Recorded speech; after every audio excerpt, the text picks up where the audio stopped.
sure, you can be surprised by something, but do you have the mental capacity there then to be like, okay, but I have to hold my down?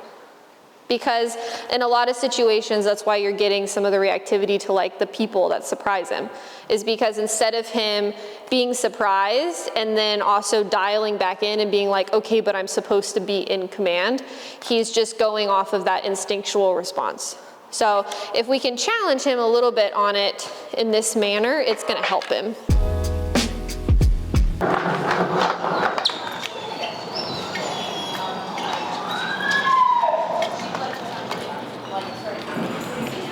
Hi guys, it's me. Hi guys, it's Bridget with Miracle Canine. I'm here with my best buddy, Reese. And his owners had mentioned that he's extremely sensitive to loud noises, like the vacuum, anything with a motor. So we're gonna take out a couple of motors today and see how he reacts and how to kind of handle a dog that has maybe vacuum fear or fear of the leaf blower, the lawnmower, whatever it may be. So there's a couple of ways we can handle this. The way that we're gonna start is I'm not gonna have him in any command, and I'm just gonna turn the vacuum on and simply see how he responds. And I will obviously correct any biting of the vacuum or barking at it just to kind of settle him down. Another way we can handle this once the dog has moved past the fear is putting them on a bed stay and vacuuming around the house, making sure they're able to hold that even if they're a little bit nervous, just so they have one solid place to be.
Good.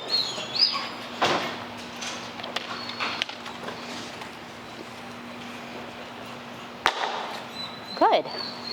Good boy. Obviously, we didn't see a big reaction that time, but previously when we had been vacuuming, he would be barking and very upset. So we can also try some counter conditioning if he's in a state that he wants to take food. So feeding him when the vacuum's around, moving it around, just doing things that may make him nervous, and him realizing that it's not scary and ultimately we're not gonna let the vacuum eat him. Right, buddy? Yeah. So another motor that we're gonna try is our hand dryer here. And we're gonna just see how he reacts to the noise of it going on him and blowing his fur around a little bit. And we'll correct any committed biting toward the hand dryer. Other than that, I'm gonna do the same thing with kind of positively reinforcing that he's doing well, if he is doing well. So we're gonna start by just turning it on.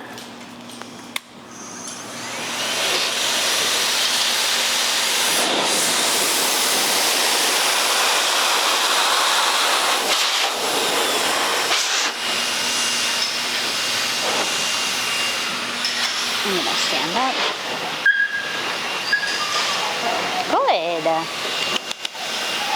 Good boy. Good.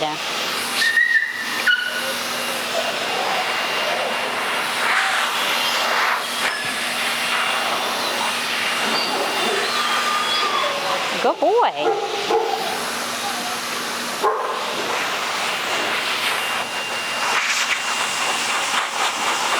So not a lot of issue with it, which is really good. So I think we've worked him through desensitizing to some of this stuff. Good.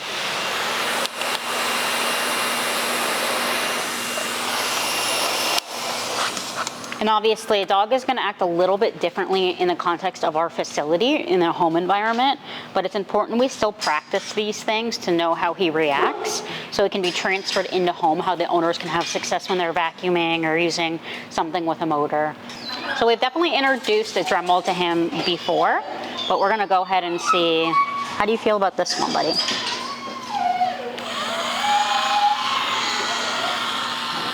So if we're going to do nail trims, obviously with a sensitive dog, especially with a noise.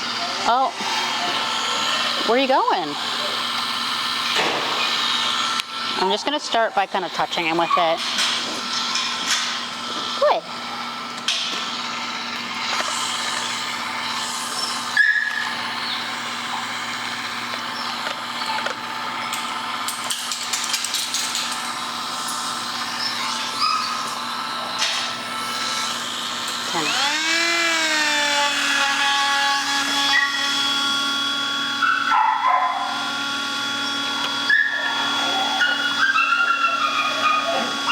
Good boy.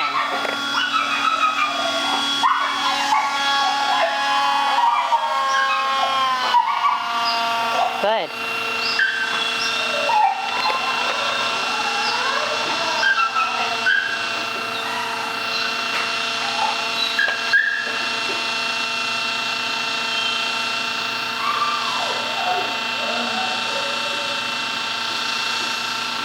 Good boy.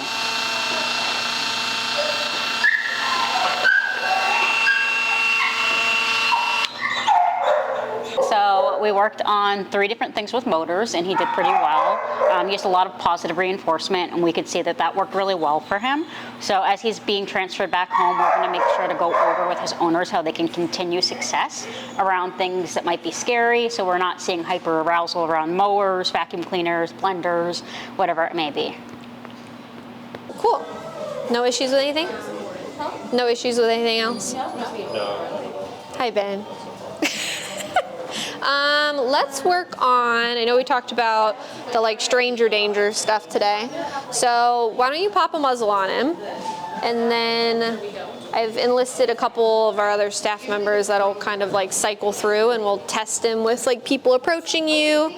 Figure we'll do like different pictures of that. I know you said people holding things is like especially suspicious to him. Larger objects. Okay, cool. Take him kind of in the middle of the room and just put him in like a down. And we'll have him hold a down next to you. And I'll just like approach you, and we'll do it a couple different ways. One, I'll start out kind of easy, so I'll just walk up nice and slow, shake your hand, whatever.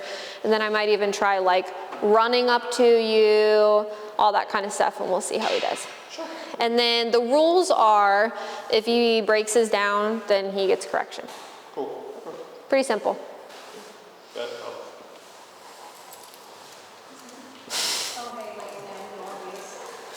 Oh yes, if he does it well, he can also get a snack. His beloved milk bones. He said perfect. And I don't want you to feel like you have to like choke up on the leash at any point or anything. If he, that's why we're using the muzzle, so I don't care if he even hits me with the muzzle or anything like that.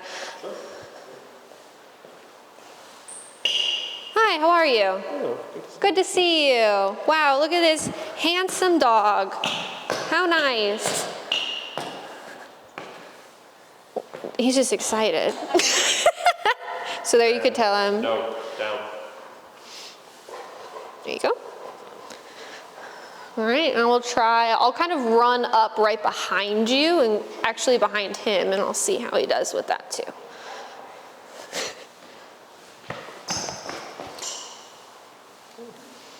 Good job. Do you care if I just like slap you on the shoulder? Hey, how you doing? Wow, look. No. Down.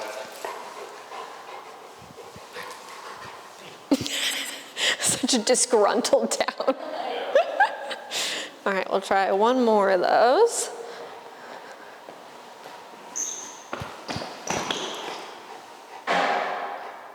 Hi, how are ya? Put her there. Wow, look at this nice dog. So good looking. I'll look you right in the eyes. This is great. Good job. All right, you can definitely give him a treat for that one.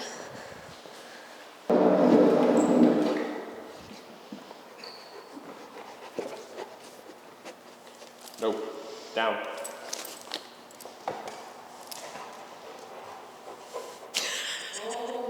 I feel like you switched on. Go ahead and correct him again. No. Down.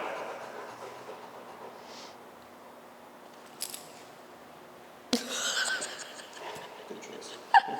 The drama. And then as much as obviously if we can inhibit people from touching him, you know, when you have him on leash out in public and stuff, there's always going to be situations where people are going to do it without asking or be, you know, tricky about it.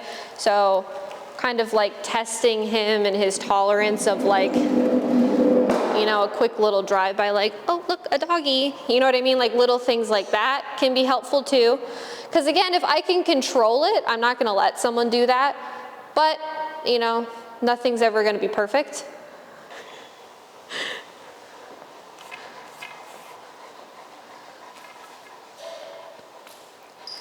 And some of it too is like finding that line. So if he was having like a full-on panic attack, you know what I mean, over something like this and freaking out, then yes, my baseline would be you can't attack it, but if you want to avoid it, I'm okay with that, right? Until he got a little bit more comfortable.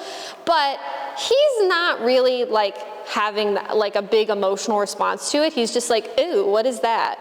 And so I think challenging him a little bit more to overcome that kind of like almost involuntary response, which is a lack of impulse control, by saying, sure, you can be surprised by something, but do you have the mental capacity there then to be like, okay, but I have to hold my down?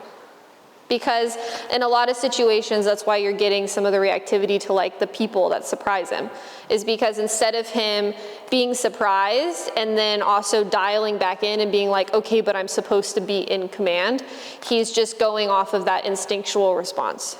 So if we can challenge him a little bit on it in this manner, it's going to help him in those situations too.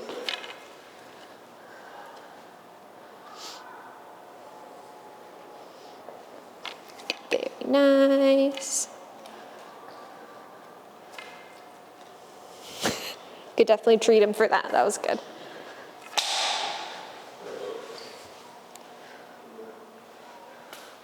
Paige, do you want to walk up to him? Go for it. Do you want like the camera? Yeah. Get an action shot. He especially doesn't know you. Doesn't get much more suspicious than this. And he's not the biggest fan of kids. Even better. Oh yeah, because we did the one where we were doing his nails that one time, and she filmed that one too. I was going to say, hey, it looked familiar, but I couldn't figure out. Very good. That's really good. You could definitely treat him for that.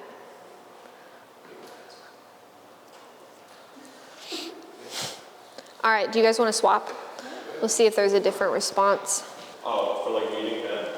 Yeah, remember how we talked about last week? Because you said there's that one neighbor in particular that he was like weird with. We did go around him once and we did fine. Okay. We stopped in front of his house and we just put him and Emma down and he did pretty good. Okay. I wouldn't say like the neighbor came on like right here. Sure. It was like, The neighbor strategically placed himself behind Yeah. his dumpster or Okay. his trash can. 'Cause Yeah.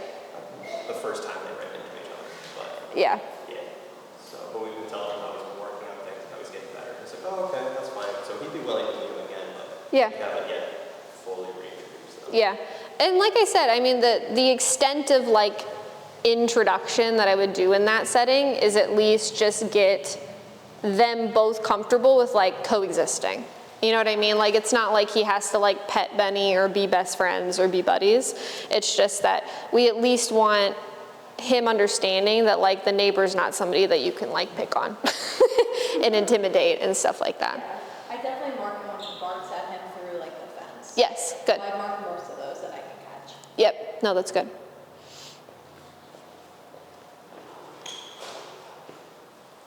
Hi, good to see you.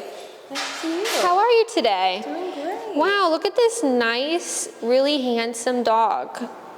He's pretty handsome.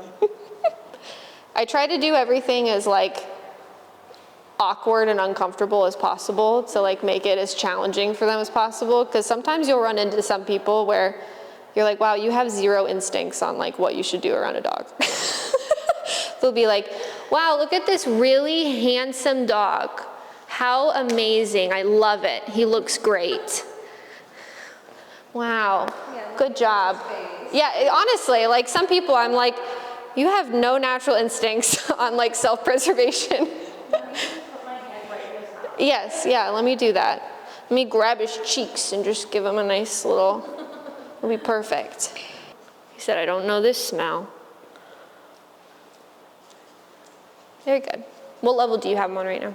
31. Go to like at least 70. Because I'm gonna challenge him. I'm gonna have Senny like run right up and stop right next to him. We'll let him get away with that, don't correct him. Perfect. Because that's about as like good as you could get in a situation like that. You know what I mean? Where he was like, I'm trying my best, but he was also yielding space instead of going forward. So I think that was really, really good. We'll have Senny do it again. Yeah, you can treat him for that. Definitely. Beautiful. That was really, really good.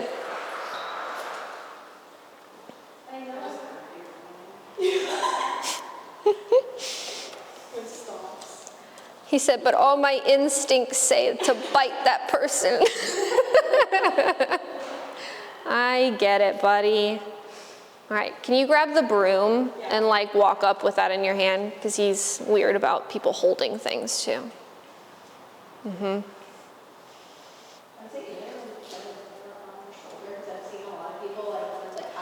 Oh, yeah. Hmm.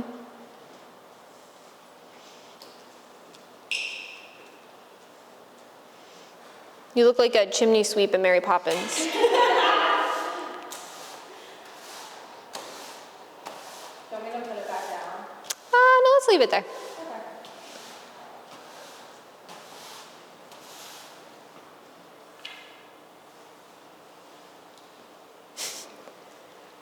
Touch his butt when you walk by on this one. Just a little. Yeah. He said, why would you tell her to do that?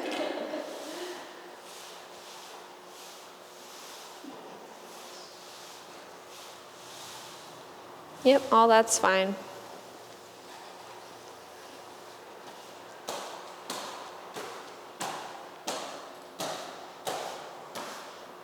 Very nice.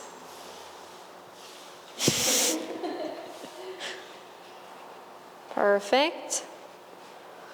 Try, Sandy, why don't you grab the chair and like walk up and like slam it down next to him and then just sit in it next to him. See what he does.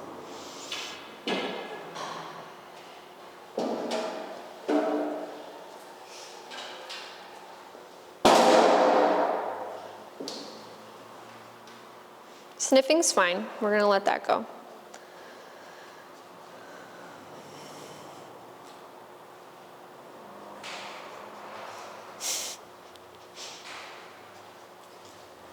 Good, go ahead and give him a treat for that. That was great. And we checked back in with you.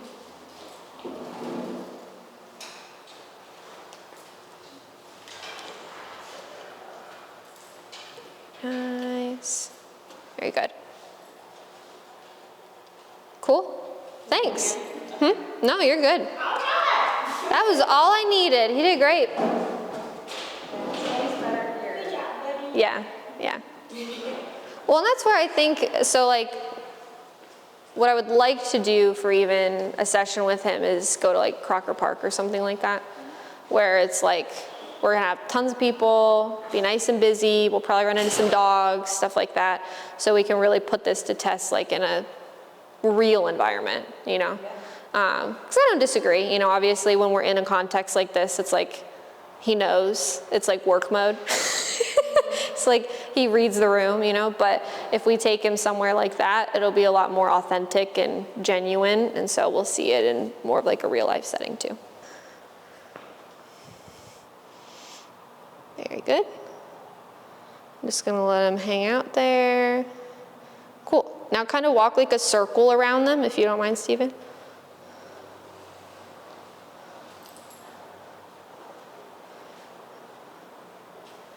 Stephen's the only man we have here, so. I was like, I need a man to help.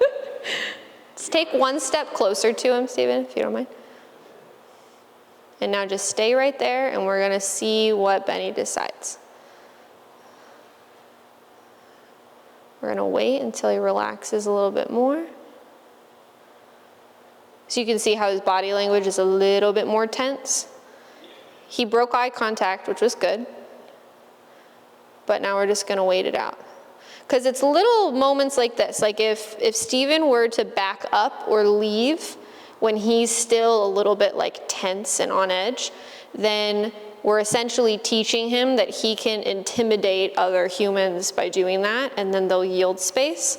When in reality, I wanna push his comfort level a little bit to where he starts to figure out that like, okay, so a man being in a smaller space like this with me is fine.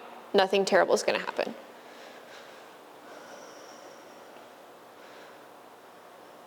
Now he's just staring at the camera. He's breaking the fourth wall.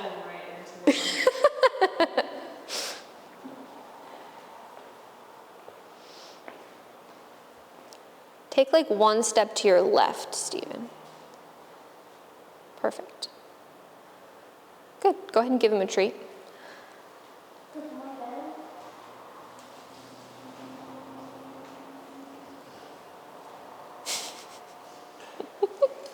All right, Stephen, if you don't mind, I'll have you back up and then like reapproach and stop like right where you are again, just one more time to see how he does.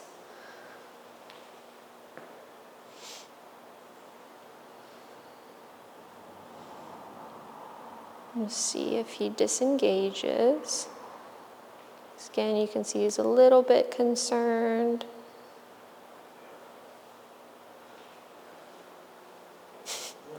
Yeah. He said, I'm a little bit grumbly under there. And again, the growling, so when it comes to like the growling and some of the vocalization, hello, our next stranger. The vocalization, it's, if he's vocalizing and also like giving you like forward intent with his body language, we could correct for that. So say he was growling and he was like subtly like leaning like towards the person, I would correct for it. If he is like maintaining his position and almost kind of like choosing his best to like disengage from it in growling, that's a growl that we would let go. Because there's not a lot of like, that is a I'm uncomfortable and I'm letting you know I'm uncomfortable growl versus a I'm growling at you and I'm trying to intimidate you. Does that make sense? Yeah. All right, Stephen, thanks for your help. That's all we needed. All right, Bridget, if you just want to walk up there and stand next to him, see how he does.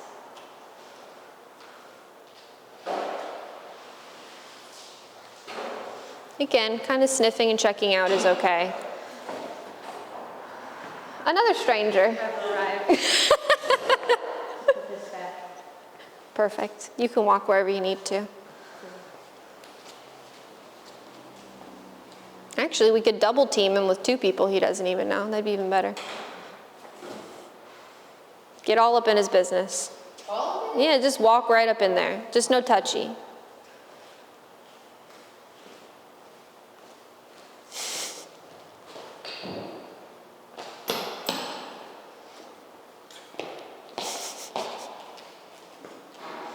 Kayla, or one of you, like, get him on the booty when you're behind him. Just give him a little touchy on the butt. We're really pushing him today.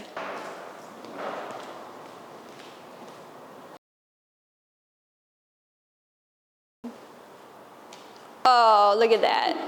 You could treat him for that. That was good. You did great. Cool, he did really good. Thanks for your help, guys. You're welcome. We appreciate it. Anytime you need to be annoyed. Good job, Ben. You did great. There's a little nub. I know. Okay, good job. I know, it's me, it's me. I know. It's a little easier because you already like me, but I know. So typically you were saying when like people have more out of control dogs, that kind of frazzles him a little bit more. Like the only dog that made him react was this little guy named Gunther, who's like this big, but he's like, and like his owner's older, so he lets him kind of just go, and he didn't love that. Okay. But where he normally would have just completely melted down, he sort of just raised his fur, grumbled. Nice. I gave him a click then, and then he was fine. Okay, perfect. So I'll bring some dogs out and kind of walk them around him. Okay. We'll start with him in the bed, and then we'll transition to the sit. Okay.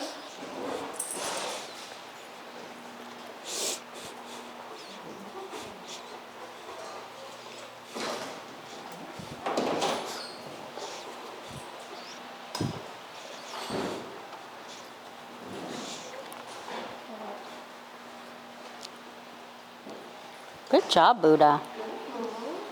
So those times that people obviously like, those split seconds where people were like, oh, can our dog say hi? In those moments, yeah. So we still want him to behave, and even if a dog does get in his face, I want him just to be like, Mom said I can't interact. Buddha, come. Good. Good job. And while like we'll advocate for him to the best of our abilities, you still have those situations like where people just come up on you. Yeah. Buddha, come. Sit. Good job. No, Buddha, sit. Good. Okay. And if you'd like to drop the leash and walk away, you're welcome to, just to see how he does when you're out of his space. Buddha, come here. Oh, hi, Buddha.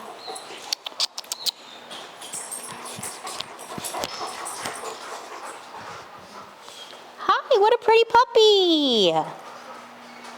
What a pretty puppy. Should I click?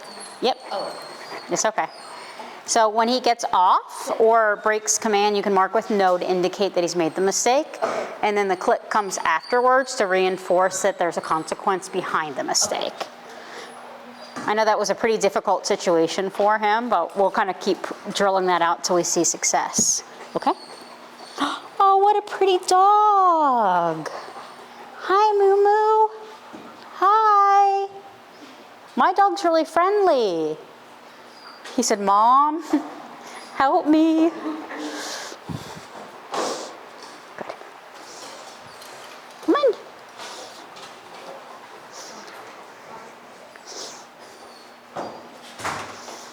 Sit. Good.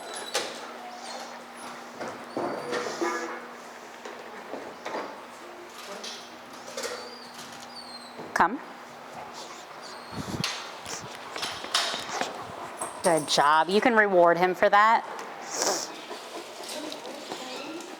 Great.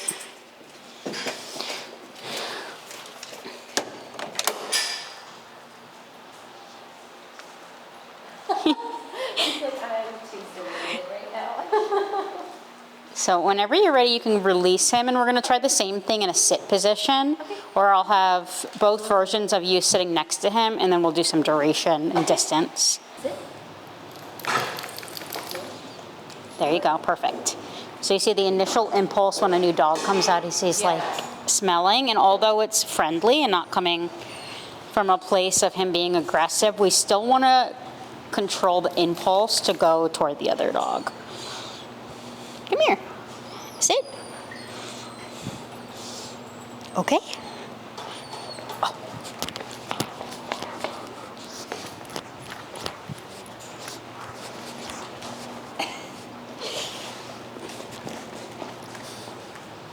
Good boy. Good job, dude.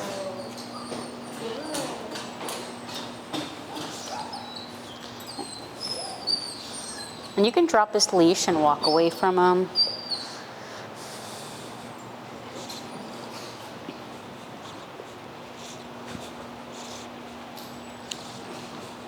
Sit.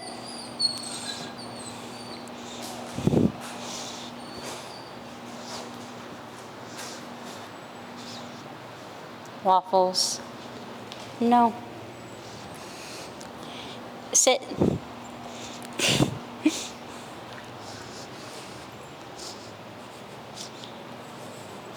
Yeah, I saw you at Edgewater and he looked really good. I was like, put my glasses on and I was like, is that Moo Moo?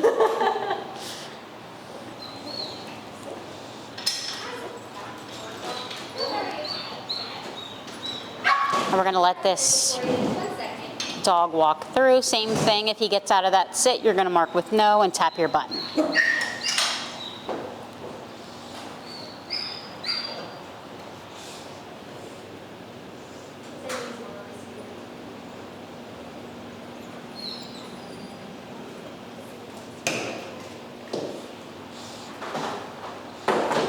Good job, Moo Moo. Do you want me to have him bark? Yeah, that would be great.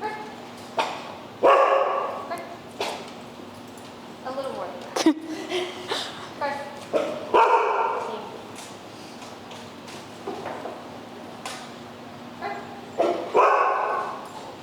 Nice. He's like, well, I see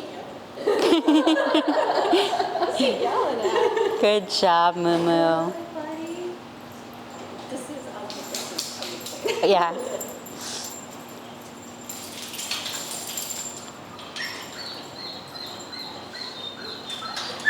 Good work, bud. Excellent. Thank you, Lumos. He said, I don't even know what's going on right now. I just woke up from a nap. She's got me barking and running around. Pretty good. And then you can drop your leash and walk away from him again. So when I got here this morning from work, and as soon as I walked in the gate, she was like, oh my gosh. And she got excited. You got over here? Yeah, I'll be outside.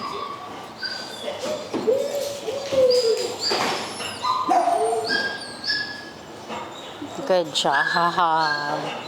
Perfect.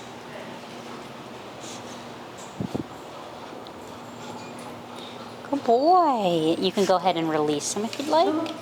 Go to crate. Nice. Good. He did really well. Those couple distractions. Unbelievable Yeah. to me. Yeah, so I think if you're out and about, and we always can't control environmental situations, Yeah. so try to get him into a sit, stay calm, and then if a dog is approaching you, you can kind of step in front of him just to have the body language Yeah. for people and be like, oh, he's in training, thank you. But he showed great impulse control there. He did really well in his commands. Especially when the dog was barking. That Yeah. I feel like that would normally kind of send him. Yeah. So it's still keeping a healthy amount of distance. So we're making sure that he can focus in on you before we give him the command, and we're not giving him command once he's passed over threshold, which can be a lot more difficult to get them settled. I think that's where I was messing up before. Yeah. I was like kind of trying to correct him after like a Yeah. reaction had already happened. And I think all Yes. I did was make him scared of the e-collar. Yeah. Very honestly. Sure. I think that's where we got out of whack. Yeah, yeah. So he probably just didn't understand exactly what he was being corrected for. Yeah. Like obviously you can correct behavioral things, but sometimes if we're not confident in the correction, the dog's like, what the hell? Yeah. Whenever you're ready, you can call him to you again. Wait for him to stabilize before marking. No. There you go.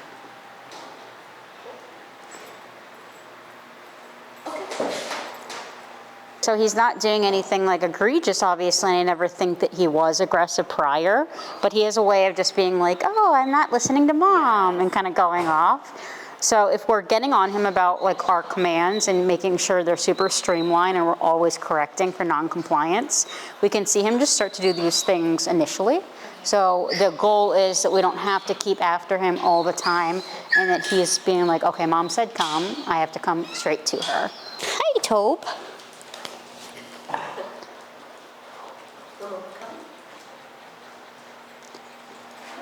Perfect. And you can release. Nice. In between releases, we can give him a little bit of time to go back and interact with the other dogs. Hi. In a natural setting, I wouldn't do a lot of this, but if we do need to get him back to us, I want to make sure that we have that under our belt. I just don't want to nag a dog the entire time in a social setting. Yeah. This is just very much like a setup to see how well he does around other dogs. Lulu, come.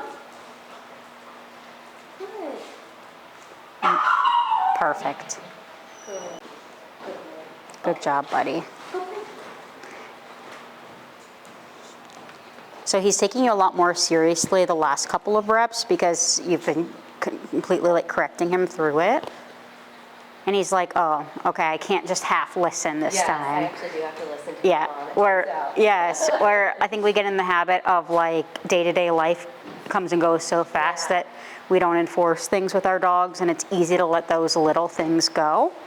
But the more that we're committed to correcting that, the less the dogs actually perform that behavior, which is exactly what we want, you know? Yeah. But this could come into handy, especially if you go back to Denver and you do an off-leash session with him, and you want to be able to like let him go play with the ball or something, and we see another dog coming in the distance. We have to know that his training can hold up in those moments. So the little times when there's dogs not present is really important to show him. I'm serious whether we're outside, I'm serious whether we're inside, and just getting him to have like a good knowledge of all of it. I bought like a 30-foot leash so I can start to work with him on recall. Yeah. I'm a smaller mother. I'm an Yeah. anxious mom, I get nervous. Sure. So I'm like, let me start with 30 feet and then go from there. Yeah, I think there's no pressure to have him completely off leash if that's not a goal of yours, but we want to see that his recall is strong enough that you can give him that 30 feet. He does off leash with his dog sitter in Denver. Yeah, She'll take that's him right. out to like the trails. I always feel like as long as he's in a pack or with his brother, he's fine. Like, he's like, okay, I know where to be. Good job, Moo Moo. Hey, you're just chilling. So the dog stuff looks really great. Any questions about anything we went over so far? No, I think it's really just like me getting out there and like doing it with him. Like I was so nervous going to Edgewater this week, and I was like, we're gonna be fine. And then like the more dogs we went by, like the more confident both of us got. So I think it's just us like sticking to our homework. Yes, it's like bringing up old trauma patterns when you have a dog that like has made you embarrassed or pulled you down. Like that's trauma, and it's really hard to work past. And when we don't have a trusting relationship with our dog, that can be really difficult. But I think this is so helpful, like what we're doing tonight in particular, because when he did pull me down really bad, it really kind of, I felt bad for him because we were in like an open parking space. We had just gotten off a trail and he had a bunch of ticks on him. So I was trying to pull the ticks off him, and these owners came to cut through that open spot with their dog. They didn't know that Moo was there, and I didn't know this. So he's just like, so I think just having him Moo Moo. being more acclimated to dogs. And being taken by surprise, I think. Like we can't always plan for that, but we can drill out things like having friends and family bring their dogs by and having him still be well behaved. And then you're absolutely right. It's like the more you see him succeeding, the more confident you become, and then the more confident he becomes with everything.